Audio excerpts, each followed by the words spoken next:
좋은신문TV입니다. 구독해 주시면 고맙겠습니다. 회심 준비론에 있어서 그 준비라고 하는 말을 할 때에 율법을 자꾸 삽입을 시키고 있거든요. 그래서 이제 율법과 도덕법을 이제 거기에다가 이제 집어넣고 얘기를 하는 경향이 좀 있습니다. 근데 그 율법을 또 도덕법을 주는 것은 믿는 사람들한테 주는 거거든요. 근데 믿지 않는 사람들한테 율법을 준다고 해서 저들이 이해하고 알 수 있을까요? 그 웨스트민스터 신앙고백서 9장 3항에 보면 사람이 죄의 상태에 놓여 있을 때 자기들이 회심을 준비할 능력이 없다라는 거죠. 그걸 웨스트민스터 신앙고백서 9장에도 분명히 말하고 있습니다. 그러니까 우리 사람이 준비할 수 있는 능력이 없는 거예요. 전적 부패했기 때문에. 그런 사람들에게는 복음이 필요한 것이지 율법이 필요한 게 아니거든요. 복음을 전달하면 그들이 그 복음을 들으면서 성령의 역사에서 동시에 말씀과 성령이 함께 역사해서 그들이 거듭나거든요. 그럼 그들을 의롭다 칭할 것이고 하나님의 자녀된 백성이라 할 것이고 하나님의 자녀가 된 그들에게 율법을 주잖아요. 시내산에서도 믿지 않는 이방인들한테 율법을 준 것이 아니라 시내산에서 옛 언약이라고 하는 율법을 줄 때도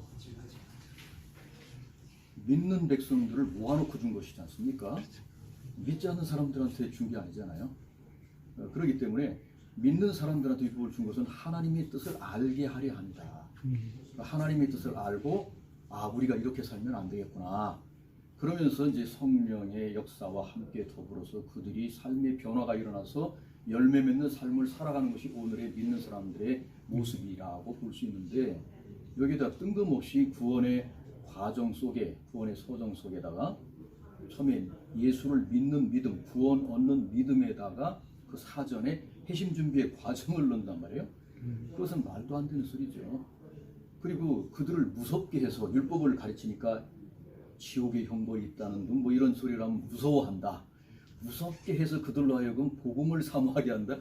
세상에 그런 말이 세상에 성경 어디 있습니까? 복음을 들으면은 기쁨이 오는 것이지 왜 무섭습니까? 그래서 기쁘다 고지으셨네 만백성 맞으라 다 찬송하여라. 이러한 그 성탄의 찬양은 바로 그런 측면에서 예수 그리스도 이 땅에 오심은 기쁨이거든요. 샬롬을 우리에게 주러 오셨는데 왜 무섭고 떨립니까?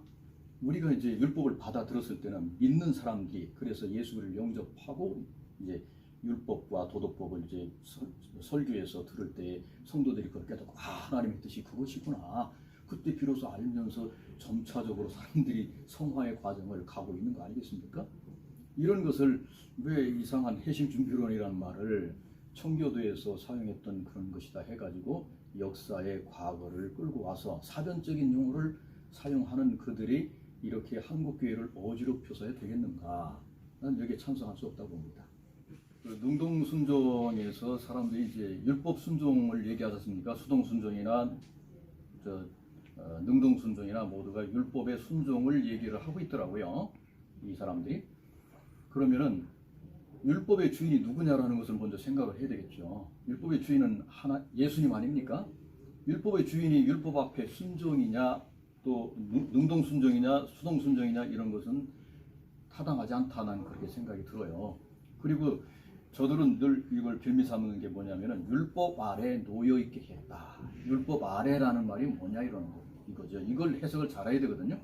율법 아래 놓여 있다라는 것을 저들은 거기에서 이제 능동순종을 했다, 수동순종을 했다 이런 말을 거기다 삽입을 시키는 현상을 지금 말하고 있는데 그것은 저는 동의를 못합니다.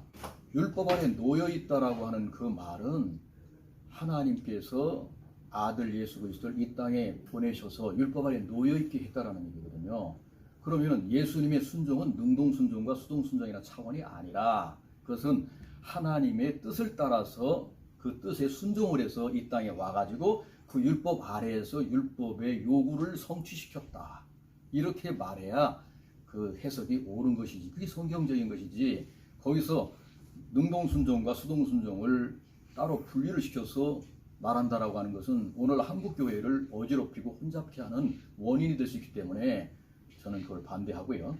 이번 공청회에서 찬성자 반대 이런 양측이 나와서 골고루 시간을 줘서 서로가 맛 토론도 하고 또 청중과 충분히 토론도 할 수 있는 이러한 기회를 줬어야 되는데 신학부에서 이번 한 것을 보니까 능동순종, 수동순종 찬성자들, 해심준비론 찬성자들 그들 4명인가 5명이 전부 나왔더라고요.